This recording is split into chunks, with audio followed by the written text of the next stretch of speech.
Grabatzen ari garen unean arratsaldeko 6-etatik 40 minutu igaro diren honetan, hau da, 7 hogei gutxi diren honetan, gaur hasiko den binakako txapelketa nagusiko ligaxkako 10. Jardunaldiaren atarikoa eta pronostikoak egingo ditugu. Lehenik eta behin gogora ezagun sailkapena nola dagoen, sailkapena esan modu zelebrean dago, izan ere eskaiera moduan dago, 8 punturekin dira Laso eta Iztueta sailkapenaren gorenean, 7 dituzte bigarrenek Eskurdiak eta Resustak, 6 Elordik eta Zabaletak, 3. 4. Artola eta Mari Ezkurrena 5ekin, 5. Jaka eta Imaz 4ekin, 6. Altuna eta Aranguren 3ekin, 7. Peña eta Albisu 2ekin, eta azken postuan 8. Peio Etxeberria eta Martija puntu bakarraren jabe. Esan gutxitan gertatuko zen hau, baina aurtengo honetan eman da 10. Jardunaldi hau hasi aurretik horrelaxe baitago txapelketa. Gaur hasiko da jardunaldia, Azpeitian Jaka eta Imaz, Artola eta Mari Ezkurrenaren aurka izango dira. Artola eta Mari Ezkurrena irtengo dira hemen favorito, lehengoan Ander Imaz oso deseroso ikusi genuen Labriten Iztuetaren aurka.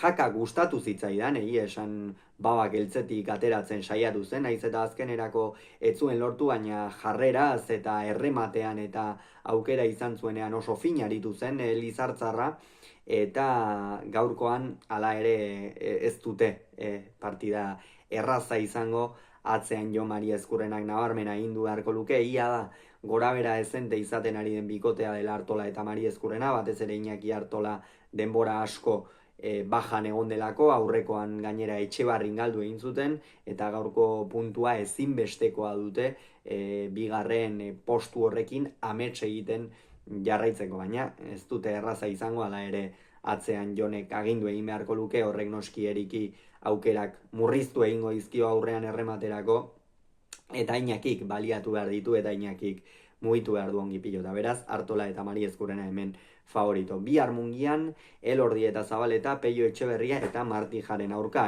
Peio Etxeberriak eta Martijak lehengoan lortu zuten lehenengo puntua, 9 jardunaldiren ostean, lasaitu ederra hartuak izango dira Nafarrak, baina bihar Mungian partida zaila izango dute, atzean Jose Javier Zabaletak agindu egin beharko luke, ikusiko dugu aurrean Elordi errematean eta nola dagoen, baina Peio orain konfiantzaz dago, eta Martijak tarteka Zabaletari bizkarra erakusten badio argi ibili Peio Etxeberria eta Martijarekin, baina Elordi eta Zabaleta favorito irtengo dira.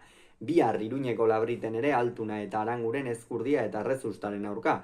Orain gutxi irakurri dugu Jokin Altuna zalantza ez ote den bihar jokatzeko, ikusiko dugu oraintxe, aspeko karteleian, momentuz programatuta dago, baina nonbait arazo txo batzuekin omen dabil Amezketako aurrelaria, eta ea nola iristen den. Aitor Aranguren ere lehengoan sukarrak jota, biak izan ziren sukarra jota, Zabalak eta Bikuñak ordezkatu zituzten, eta astebeteren ostean lehiaren erritmoan eta egon gabe oso zaila da Ezkurdia eta Rezustari irabaztea, atzean gainera Beñat oso erregularari da, Aranguren irregular, Ezkurdia aurrean bikain jokatzen oso ongi, eta horregatik Ezkurdia eta Rezusta irtengo dira bihar favorito Labriten. Eta igandean Laso eta Iztueta, Peña eta Albisuren aurka, hemen Laso eta Iztueta irtengo dira favorito, esan sekulako txapelketa egiten ari dira, partidak uneren batean zailtzen baldin bazaizki ere tentu zeusten diete, Iztueta maila ikeragarria apartekoa ematen ari da, eta Peña eta Albisu horixe 2 punturen jabe, esan horrek lehengo astean irabazteak noski morala igoko zien, Artola eta Mari Ezkurrena bikote sendoa baitira, baina igandean Bilbon beste kontu batzuk izango dira, eta nola moldatzen dire, baina Laso eta Iztueta favorito esan bezala. Hauxe beraz esan beharrekoa, hurrengoan gehiago izango zuen, bitartean izan agur.